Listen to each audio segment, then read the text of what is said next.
Family and fellow soldiers, I'm the professor, and this is the moment of truth. Eugene, there's another concern that we're hearing from some Democrats, and it's kind of summarized in a new piece in the New York Times, which says the Harris campaign is heavy on buzz, but light on policy. And I know you have your own extensive reporting on how the party kind of refocused this convention for Harris. What are these next 4 days going to look like, and how much of it will be about policy, about telling the American people, when you get me, this is what you get? This was always kind of a vibes election to begin with, right? You weren't seeing voters race to President Biden, who had delivered on all these promises he said he'd wanted to. They were talking about Donald Trump and the vibes of the election. The Democrats didn't feel like it was an exciting part of the race. That's changed. And so now you have a party, and more importantly, very soon, a nominee who's going to have to decide, are we going to be the nerdy Democrats that we always are and throw out a lot of policy papers? Or are we just going to try to sprint, the rest of these 80 days and keep with the vibes that we have? And that's going to, they're going to get hit on that. You see Republicans already doing so. Did you get all that?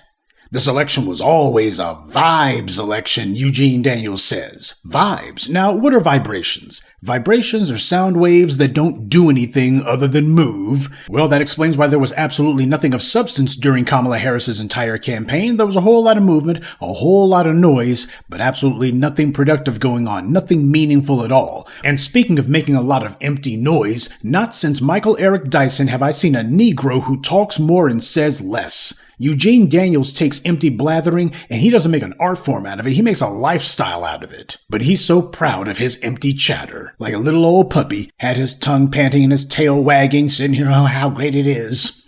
A huge part of Black Media Appreciation Month is to be grateful for this burgeoning and growing voice that we've cultivated. After all, what would the black discourse on politics be were there not a black media? Well, you see exactly what the white media would love to say suffices for black political discourse. Now, some of you, especially if you watch MSNBC or occasionally CNN perhaps, you might have seen Eugene Daniels, who, by the way, is not to be confused with Lee Daniels, the perverted so-called filmmaker, though, as we'll see, these two have more than a little in common. Eugene Daniels is a journalist, allegedly. In fact, he's currently the president of the White House Correspondents Association, which basically are the shills who get to wander around the White House and pretend like they're covering the West Wing or something.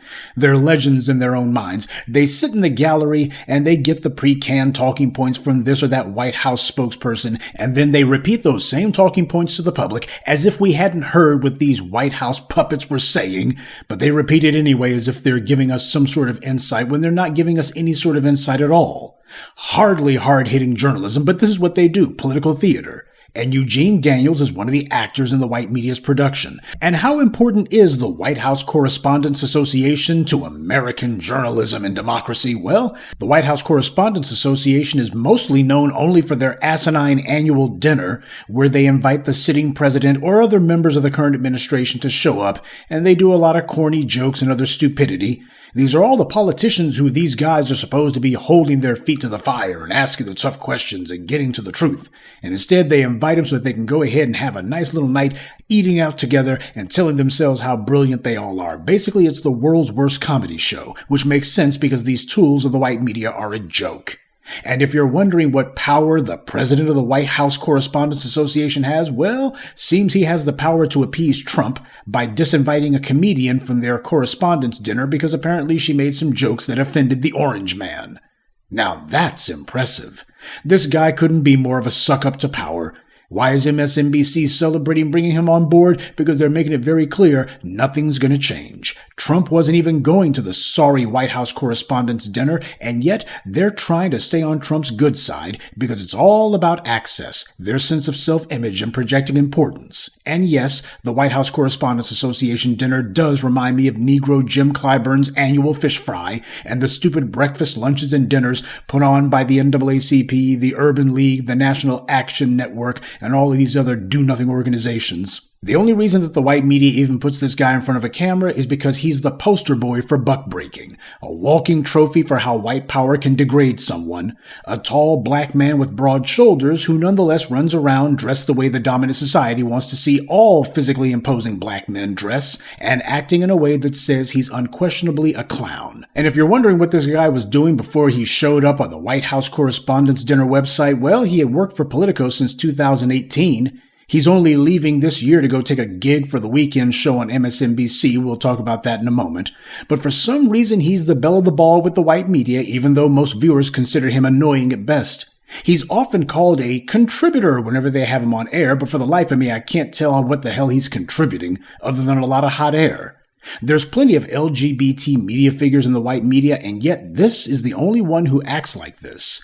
And the white media brings him on and pretends as if they're doing it because they actually care what he has to say. Obviously, this guy doesn't want to speak for black people's interest at all. Far as he's concerned, his ticket to ride is avoiding all of that. Oh, he'll go ahead and give some minor, very minor lip service to it, but he does the exact kind of empty hot air that other groups like Human Rights Campaign do. They pretend as if they're talking about black people, but they're not going to say anything that even is remotely going to give all of these white supremacists any heartburn. It ought to be offensive to every black person in America that this patently unserious individual is who the white media can't wait to give a platform to. He struts like a peacock, but apparently his job is to be the mascot for the white media, to see and be seen. All he wants to do is cosplay as Beyonce and look fabulous. I mean, seriously. This guy's sitting here doing some stupid cosplay like he's a 13-year-old with no adult supervision, and this is who the White House Correspondents Association decides to make their quote-unquote president. Remember what I told you about how white supremacy loves a cruel prank, especially one that takes a long time to pay off? They just love laughing at these fools behind their backs and doing it for years on end before they finally drop the punchline. That's what's going on here, but now MSNBC's decided that since Joy Reid's been sent off to the glue factory, this is who they're going to replace her with as far as melanated mouthpieces on the network goes. Eugene Daniels is going to have a weekend show co-hosted by another shill, Jonathan putting on his cape heart. Now, why on earth would the white media think that these two would naturally belong together? I can't think of any time, really, when these two were actually on the same show together at the exact same time, because the one Negro at a time rule is in full effect, of course. But with these two, when's the last time that these guys have ever been on the same show simultaneously? I can't remember. I'm not saying it hasn't happened. I'm just saying I can't remember it. And you probably can't either. But for some reason, the white suits at MSNBC just thought that these two ought to be together on the same show. Jonathan Capehart and Eugene Daniels. You know, whatever their show is called, I think I can suggest a better name for it. You could base it off their last names, Capehart and Daniels. Call the show CD, because that describes these two perfectly. CD. Very, very seedy. Oh, and on a side note, I don't know if Eugene Daniels has ever covered Andrew Gillum, but given how much they both love hanging out on the water with non-melanated people, I think it's even money. This guy is the epitome of controlled opposition, and yet the white media is going to lie to you and they're going to bring out some of their Negro shills to claim that he's some sort of fearless whatever. How can he stand beside Kamala Harris and not ask any tough questions, especially given her record as a prosecutor and the decades that she spent as the pet floozy and later operative for political power brokers like Lowdown Willie Brown? After all, don't white media tools like him and Joy Reid and others claim that they were taught that the role of a journalist is to afflict the comfortable and comfort the afflicted? Well, how are they going to afflict the comfortable when they are one of the comfortable? You spend your days shaking hands with powerful people on the left and the right, and trying your best to get along with them and their parent corporations, and then invite these exact same powerful people to a private dinner where you show the entire world that you guys, you're all just buddies behind the scenes anyway. They are thumbing their noses at the very same public that they claim to serve. The black community is under constant attack, and people like Eugene Daniels is skinning and grinning with the people attacking us. He loves to dress up and play make-believe, but why not? For years, he and the rest of the white media have pretended to be moral paragons, fearlessly standing up for objective truth and egalitarian society, when in reality, they're all a bunch of professional BS artists, and their job is to whitewash the oligarchy that America has always been. We all know that you don't get a White House press pass because you put the administration on the spot. Politicians don't want reporters, they want repeaters. They want cheerleaders for the administration. They want empty-headed fools who will regurgitate what they say and do it with a smile. Sure, you can go ahead and ask one or two interesting questions or pretend to be giving them a hard time, but everybody already knows what the pre-prescribed limits are and you better not go over it. And that describes Eugene Daniels perfectly. And yet people like him will tell you and me that they're independent, and they'll get indignant if we point these truths out. They'll say that they think for themselves, they're not in anyone's pocket. All the while they're sitting here glad-handing with the very same politicians that they claim to be covering. Oh, these guys, they love to talk about a free press. We need a free press. Free to do what? Hanging out with dirty politicians and celebrities, inviting these same powerful figures to private dinners where they sit around guffawing and having a good old time? You know, if you can't ask politicians the toughest questions and put them on the spot every single day, then you're being repressed. On the other hand, if you refuse to ask those tough questions because you want to have some sort of working relationship with these same politicians, then that makes you a shill and a tool. Either way, you should get no respect. Tell me something.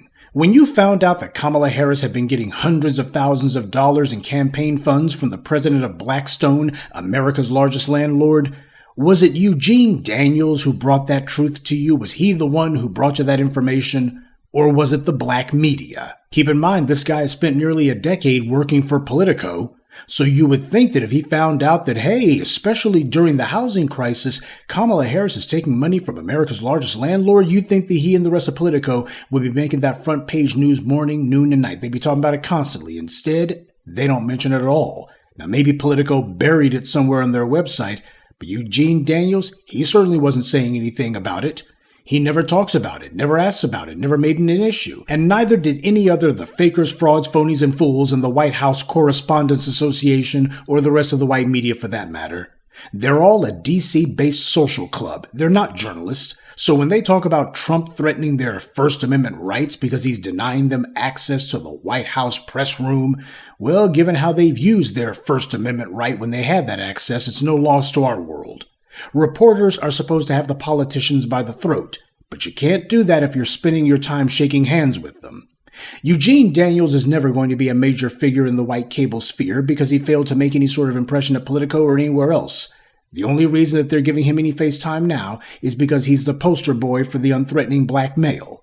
He's a living symbol of the contempt white power has for black America. And while we can all go ahead and get some laughs at how ridiculous he is, the reality is he's still going to need to be somebody who has to come in regularly for some abuse. The black media cannot afford to let any of these clowns think that they're going to get on air and sell the soap for massa and get some sort of a pass. Yes, he's more of the same, but as we've always said around here, the truth cannot just be the truth. It must also be told. If you want propaganda, you go to the white media and they're shills. But if you want actual news, information, and honest analyses, then you got to go to the black media. Nonetheless, we are going to be keeping an eye on Eugene Daniels and his latest exploits. But we're also going to make sure that we are not one of them. Good day, and be one. I'd like to take a moment to mention some of our contributors. Sabrina Scott, Kenneth Steele, John Harvin, Stay Positive, and Ikegas Dorset. Salute to them and thank you to everyone for listening, liking, and sharing this message. Black empowerment only exists because of you.